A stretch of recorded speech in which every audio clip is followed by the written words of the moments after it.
Shalom, haleluya, haleluya. Kita bersyukur kepada Tuhan kalau hari ini kita bisa berjumpa kembali dalam hadirat Tuhan. Dan saat ini kita akan sama-sama mendengarkan Allah bicara. Amin. Anda dan saya adalah orang yang paling beruntung. Beruntung bukan karena apa yang Anda punya secara fisik, tapi beruntung karena Tuhan masih memperbolehkan kita untuk mendengarkan Dia bicara. Karena kenapa? Adalah hal yang paling berbahagia buat kita. Sesuatu yang tidak pernah diambil dari kita. Seperti Yesus berkata kepada Marta, Marta, Marta, kau menyibukkan dirimu dengan banyak hal. Lihat Maria, dia telah mengambil bagian yang tidak dapat diambil daripadanya. Yaitu apa? Kesempatan dan waktu untuk mendengarkan Yesus bicara. Dan hari ini kita menjadi orang-orang yang luar biasa beruntung. Kenapa? Karena ada bagian yang Allah ingin berikan kepada kita yang tidak akan pernah bisa diambil dari orang lain. Hartamu bisa hilang, nyawa kita bisa hilang, orang-orang yang kita cintai bisa meninggalkan kita, tapi kebenaran tidak akan pernah dapat meninggalkan kita. Amin, haleluya.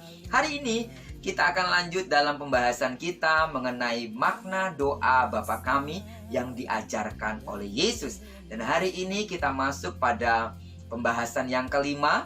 Jika saudara ingin melihat pembahasan pertama, kedua, sampai dengan keempat, saudara bisa melihatnya di video YouTube yang selalu saya selalu sharingkan kepada saudara, bagikan, sehingga Anda juga dapat mengulang kembali, sehingga Anda lebih paham tentang apa yang diajarkan oleh Tuhan Yesus. Amin.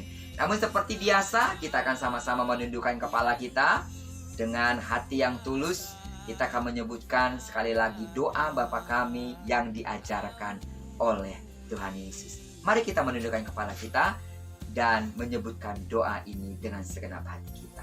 Amin. Bapa Kami yang di sorga, dikuduskanlah namamu. Datanglah kerajaanmu. Jadilah kehendak-Mu di bumi seperti di sorga. Berikanlah kami pada hari ini makanan kami yang secukupnya. Dan ampunilah kami akan kesalahan kami, seperti kami juga mengampuni orang yang bersalah kepada kami. Dan janganlah membawa kami ke dalam pencobaan, tetapi lepaskanlah kami daripada yang jahat. Karena Engkaulah yang mempunyai kerajaan, dan kuasa, dan kemuliaan, sampai selama-lamanya. Amin, amin, amin. Berikanlah kami pada hari ini makanan kami yang secukupnya. Haleluya. Saya yakin bicara soal pandemi, bicara soal kebutuhan. Amin. Bicara soal kondisi COVID-19, ini sudah bicara soal kebutuhan. Karena dulu lakukan apa yang kita inginkan, membeli sesuatu yang kita inginkan, pergi ke tempat sesuatu yang kita inginkan. Kadang kita kepengen aja gitu. Kita beli sesuatu sebenarnya tidak kita butuhkan, tapi karena keinginan kita aja, kepengen aja, selera aja. Tapi dalam masa pandemi ini udah nggak bisa lagi. Kita belajar semuanya untuk ngerem apa yang menjadi kebutuhan kita dan apa yang menjadi keinginan kita. Amin. Hari ini ada kaitannya dengan firman Tuhan ketika Yesus berkata, berikanlah kami pada hari ini makanan kami yang secukupnya. Saya tahu di antara kita mungkin ada orang yang berlebih, atau mungkin di antara kita ada orang yang sungguh-sungguh berada dalam posisi kurang gitu ya. Mana pekerjaan sudah tidak dapat menjanjikan, mana usaha yang baru dirintis belum dapat memberikan sesuatu yang besar, mana pekerjaan kita, mungkin Anda kerja di kantor sekarang sudah tidak 100%, mungkin 70%. Mana ada beberapa orang yang akhirnya dirumahkan, tidak lagi bekerja. Saudara, apapun kondisi Anda, hari ini dengarkan firman Tuhan. Bahwa ketika Yesus bicara tentang berikanlah kami pada hari ini makanan kami yang secukupnya, ada dua hal yang akan Anda ketahui dan pahami. Yang pertama, ketika Yesus berkata berikanlah kami pada hari ini makanan kami yang secukupnya, kata berikanlah, Yesus ingin mengajarkan kepada kita, Anda meminta kepada siapa? Kepada Bapa. Kenapa kita harus meminta kepada Bapa? Karena Dialah yang mempunyai segala-galanya. Allah akan mencukupkan segala kebutuhanmu. Kepada siapa Anda meminta? Untuk sekarang Anda tidak lagi bisa meminta kepada bos. Kalau dulu mungkin iya. Kalau untuk kondisi saat ini mungkin kita tidak lagi bisa berharap dengan apa yang menjadi pekerjaan usaha kita. Namun firman Allah mengajarkan sebenarnya sebelum masa pandemi ini pun, sejak awal Allah memperkenalkan dirinya sebagai Allah yang menjadi sumber kebutuhan kita. Saya pikir Allah belakangan ini sedang bicara keras kepada manusia, termasuk kepada saudara dan saya. Bagaimana kita tidak lagi boleh mengandalkan apa yang ada pada kita, tapi sungguh-sungguh harus mengandalkan Allah sebagai sumber segala-galanya. Berikanlah kami. Kepada siapa Yesus mengajarkan para murid untuk meminta? Kepada Bapa di sorga. Allah ingin mengajari kita hari ini. Kepada siapa lagi Anda mau meminta? Bukankah Dia adalah sumber segala-galanya? Satu kali ketika Alkitab menuliskan sebuah kisah mengenai Abraham, bapa segala orang beriman, bapa segala orang percaya. Dia diperhadapkan kepada situasi untuk memilih apakah dia harus mempersembahkan apa yang diminta oleh Allah, yaitu putra tunggalnya, satu-satunya, yaitu Ishak. Nah, pada saat itu dia tidak dengan berat hati, karena dia tahu Ishak itu berasal dari Allah. Dan kalaupun Allah memintanya, saya kembalikan aja. Kira-kira begitu. Namun ketika ada di Bukit Moria itu, apa yang terjadi? Ketika Ishak sudah dibuat di mezbah dan siap untuk disembelih, tiba-tiba Allah katakan, Abraham, berhenti. Cukup sampai di situ. Karena kenapa, saudara?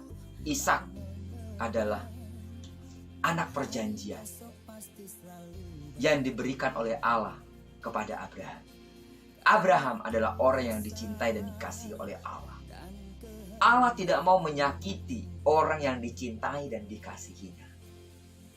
Ishak adalah anak perjanjian. Allah tidak mau menyakiti Ishak. Allah tidak mau menyakiti Abraham.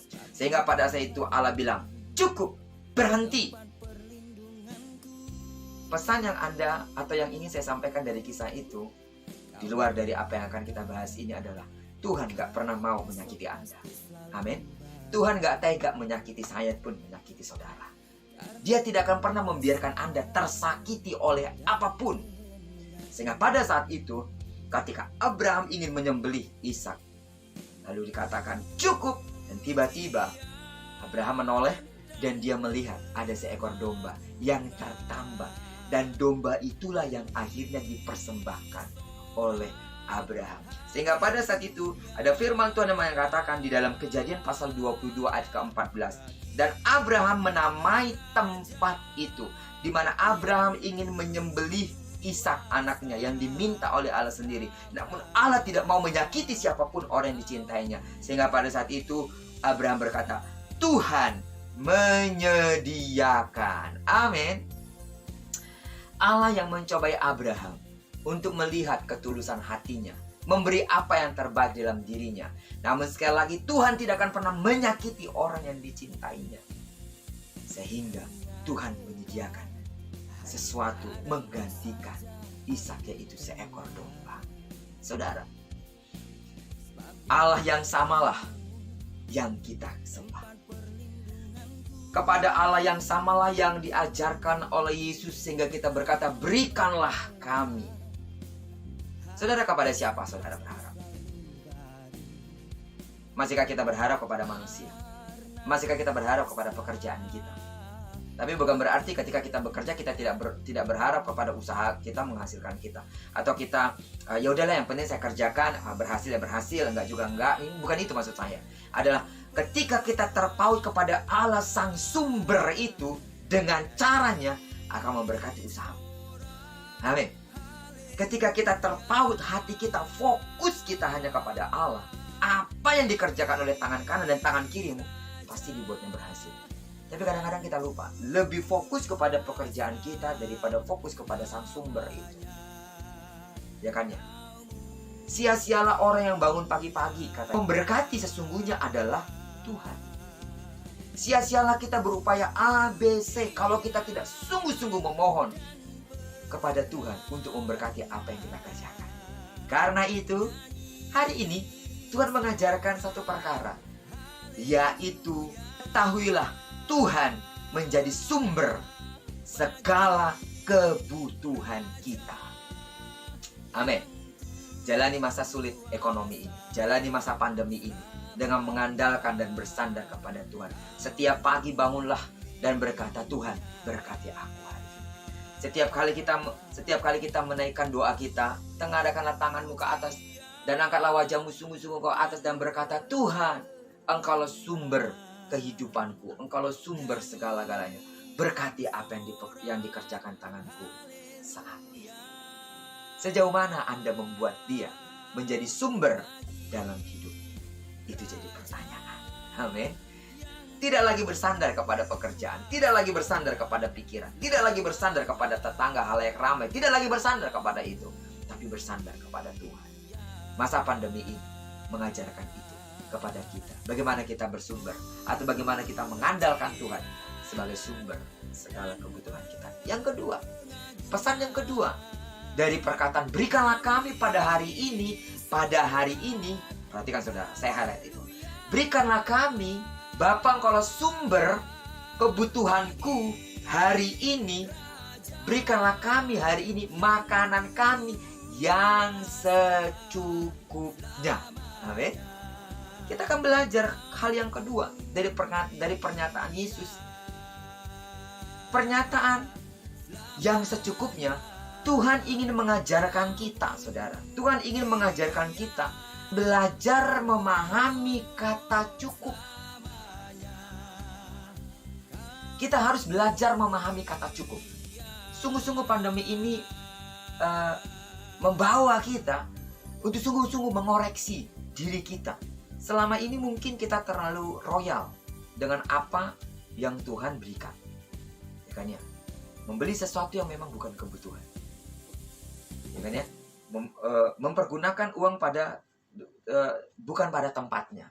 Karena kita merasa masih ada tabungan kok. Karena kita merasa minggu depan saya gajian atau bulan depan saya gajian. Kita lupa bahwa sesungguhnya Tuhan mengajarkan kita untuk bersyukur hari ini dan memohon supaya Tuhan mencukupkan kita hari ini. Belajar untuk memahami kata cukup. Kondisi pandemi ini mengajarkan kita untuk belajar memahami kata cukup.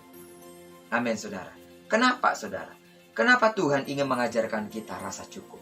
Karena rasa cukup itu akan menuntun hidup kita, hati kita, untuk dapat bersyukur kepada Tuhan.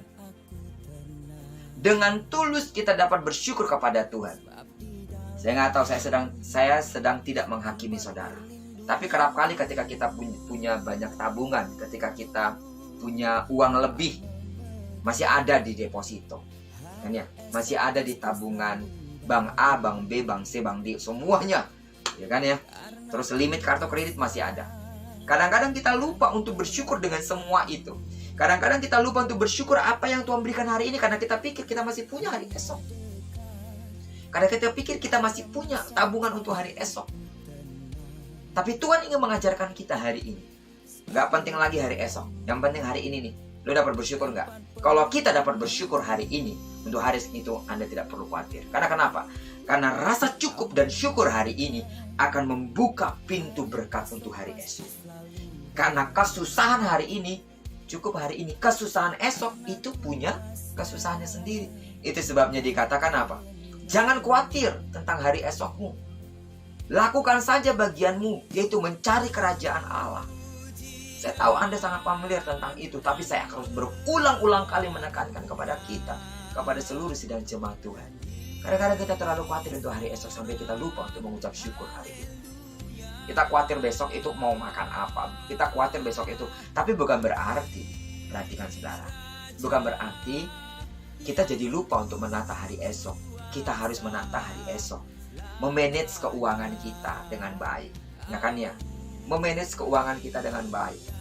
Bahkan mungkin ibu-ibu yang paham tentang belanja di pasar atau melihat kulkas gitu. Ya kan ya, ini dimakannya hari ini untuk hari esok. Itu baik. Tapi ada beberapa orang karena dia merasa hari esok itu masih ada, dia lupa bersyukur sekarang gitu loh saudara. Itu sebabnya Yesus mau mengajarkan kita untuk bersyukur, menikmati rasa cukup yang ada sekarang sehingga kita tidak bersungut-sungut. Kerap kali seseorang itu terjebak saudara. Terjebak pada pemikiran, kenapa orang lain punya A, punya B, punya C, tapi saya cuma punya ini.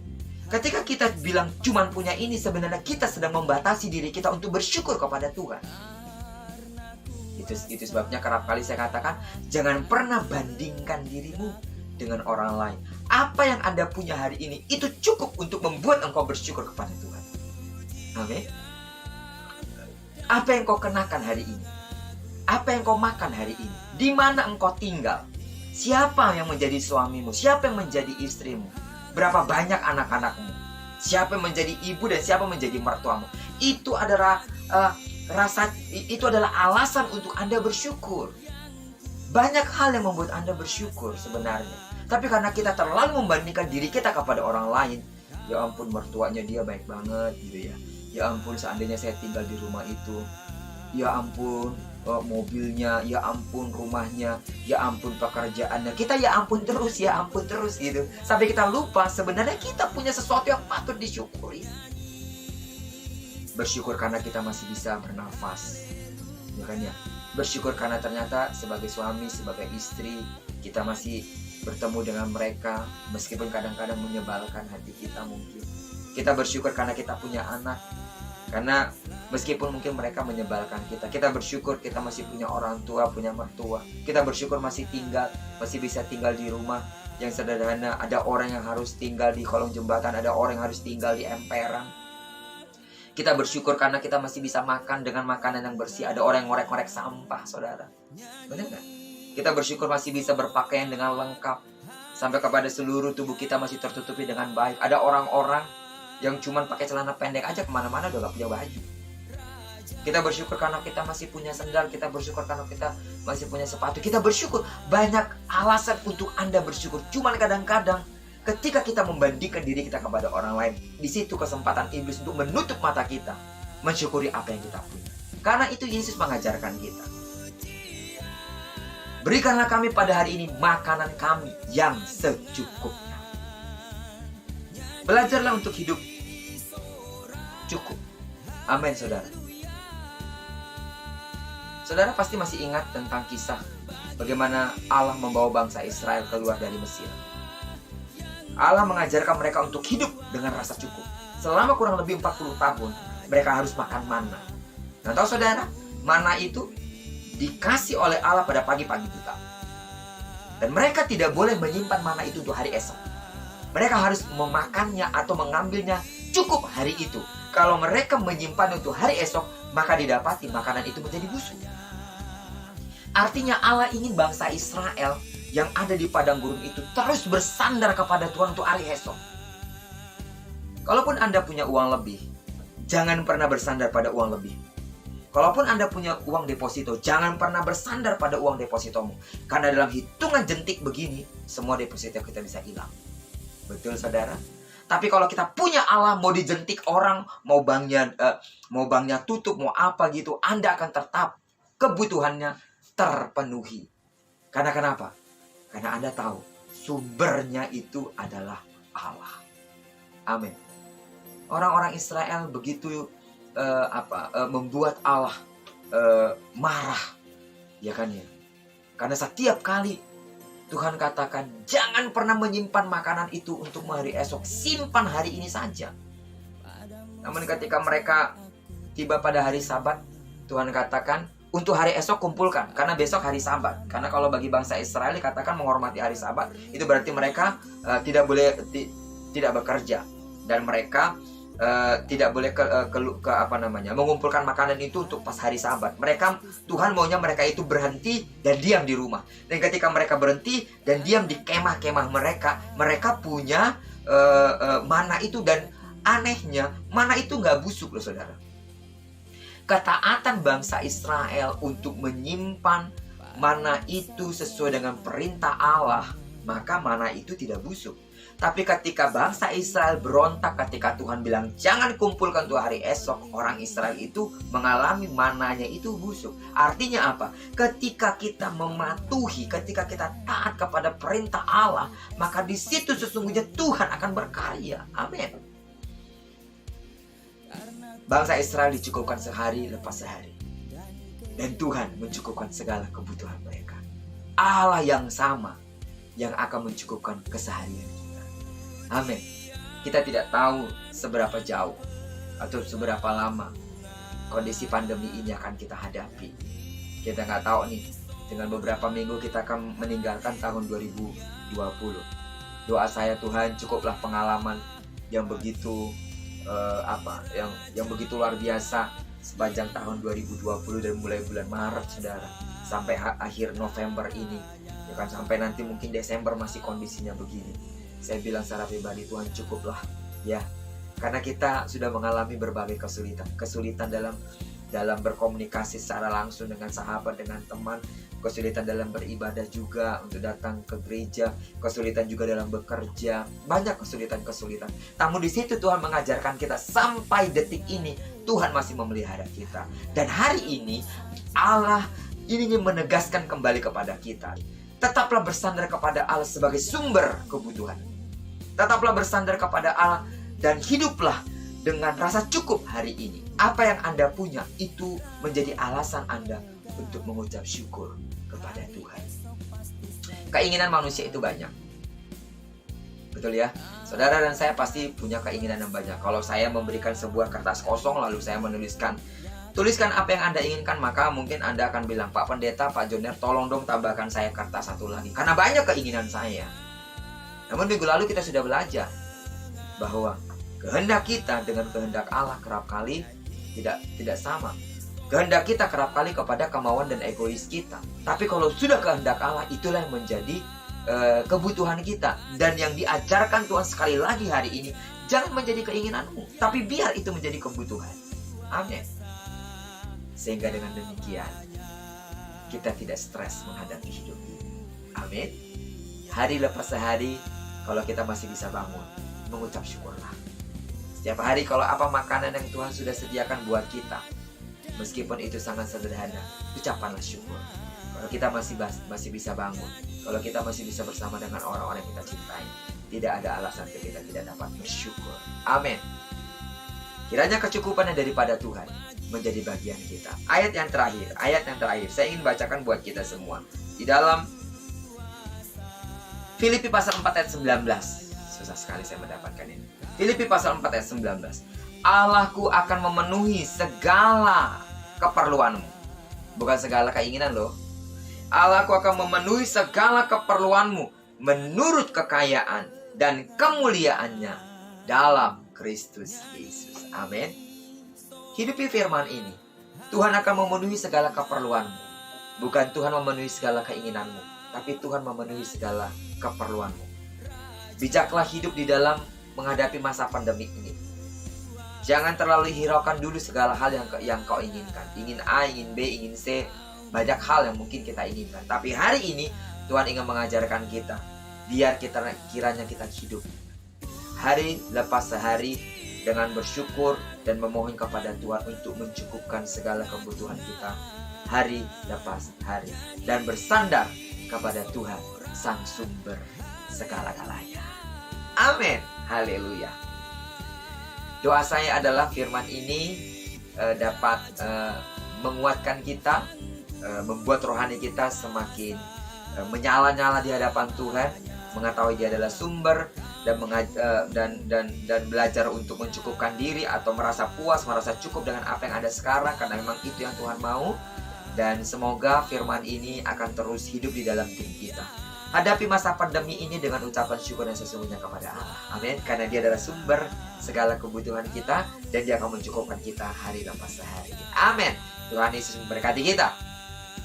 Sebelum kita akhiri hari ini, saya terus mengingatkan kita supaya minggu depan ikuti terus khotbah seri yang ke-6, hari ini yang ke-5. Setelah Yesus berkata, berikanlah kami pada hari ini makanan kami yang secukupnya, dan apa saudara? Ampunilah kami akan kesalahan kami, seperti kami mengampuni orang yang bersalah kepada kami. Apa maksud Tuhan Yesus mengajarkan kalimat itu kepada para murid?